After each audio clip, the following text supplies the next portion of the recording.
hari amafaranga angana na miliyari imwe y'idolari agiye guhabwa Afurika. Ese ubundi kuki Afurika ikeneye cyane aya mafaranga? Igisubizo nyamukuru ni Trade Finance Gap. Mu magambo yoroshye, hari abacuruzi benshi muri Afurika bafite business nziza, bafite abakiriya, bafite amasoko, ariko ntibashobora kubona amafaranga abafasha gukora ubucuruzi bwabo mu buryo mpuzamahanga. Raporo ya African Development Bank yagaragaje ko mu mwaka wa 2024 Afurika yaburaga hagati ya miliyari 74 na miliyari 92 z'amadolari kugira ngo ibikorwa by'ubucuruzi bikomeze kugenda neza cyangwa se bikorwe neza. Ese ibi bivuze iki? Bivuze yuko hari ibigo byinshi byo muri Afurika bishaka gutumiza ibicuruzwa hanze, kohereza ibicuruzwa mu bindi bihugu cyangwa gukora ubucuruzi hagati y'ibihugu bya Afurika, ariko nubwo bimeze bityo ibyo bihugu bikabura ubushobozi bwo kubona inkunga y'amabanki.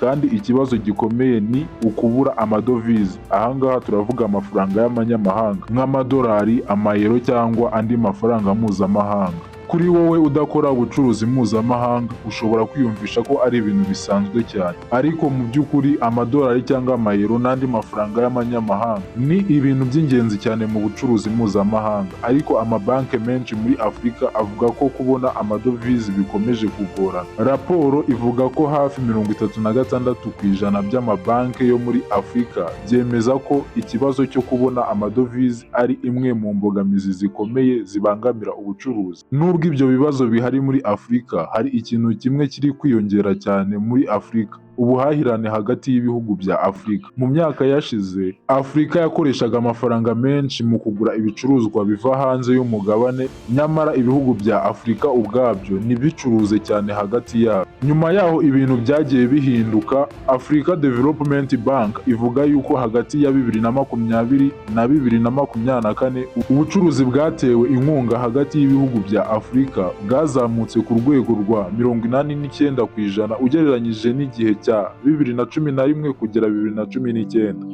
Ibi nkubwira bifitanye isano nini n'umushinga munini wa African witwa African Continental Free Trade Area. Uyu ni umwe mu mishinga minini Afurika yagize mu mateka yayo. Intego yawo ni ugukuraho inzitizi z'ubucuruzi hagati y'ibihugu bya Afurika kugira ngo ibicuruzwa, amafaranga ndetse n'abacuruzi bashobore gukora business mu bwisanzure hagati y'ibihugu bya Afurika. Abanyabwenge cyangwa se abahanga bavuga ko uyu ari umushinga ushobora guhindura Afurika imwe mu masoko manini ku isi. MCB ivuga ko gahunda yayo ya miliyari imwe y'amadolari izafasha cyane muri uru rugendo. Banki yavuze ko ishaka gufasha ibigo bya Afurika kubona amafaranga y'ubucuruzi. Banki yavuze ko ishaka gufasha ibigo bya Afurika kubona amafaranga y'ubucuruzi, kongera ubufatanye hagati y'ibihugu ndetse no guteza imbere ubukungu bw'umugabane. Si ubwa mbere MCB ikora gahunda nk'iyi.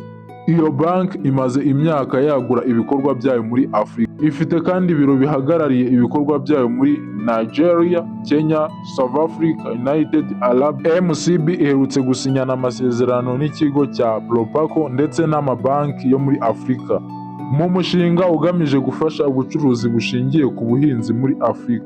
Ubuhinzi bukomeje kuba imwe mu nkingi zikomeye ku bukungu bwa Afurika, ariko abahinzi n'ibigo by'ubuhinzi bagakomeza kugira ikibazo cyo kubona inkunga y'imari. Umuyobozi mukuru wa MCB Thierry Heblaud yavuze ko ubuhahirane hagati y'ibihugu bya Afurika ari imwe mu nzira zikomeye zo kuzamura ubukungu bw'umugabane. Yagize ati: Afurika ifite amahirwe menshi, ariko kugira ngo ayo mahirwe abyazwe umusaruro. Muri Gicurasi 2026, Mauritius yatangaje gahunda ya Golden Visa ya miliyoni imwe y'amadolari. Iyo gahunda igamije gukurura abakire n'abashoramari bo hirya no hino ku isi, cyane cyane mu nzego nka Fintech, Artificial Intelligence, Biotechnology, Renewable Energy ndetse na Global Financial Services. Ibi byose bigaragaza ko Mauritius ishaka kuba imwe muri financial hubs zikomeye muri Afurika. Nubwo bimeze bityo, hari ikibazo abantu benshi bibaza: ese aya mafaranga miliyari imwe y'amadolari azafasha koko Afurika? Ese ibigo bito n'ibiciriritse bizabona ayo mahirwe? Ese Afurika izabasha kugabanya ikibazo cyo kubura amadovize, cyangwa ikibazo cya trade finance kizakomeza kuba inzitizi ikomeye?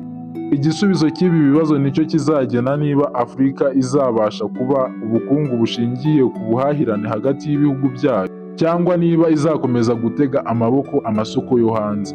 Ariko ikigaragara ni uko ubuhahirane hagati y'ibihugu bya Afurika buri kugenda bwiyongera, kandi amabanki akomeye nka MCB yatangiye kubona ko Afurika ishobora kuba imwe mu masoko akomeye y'ejo hazaza.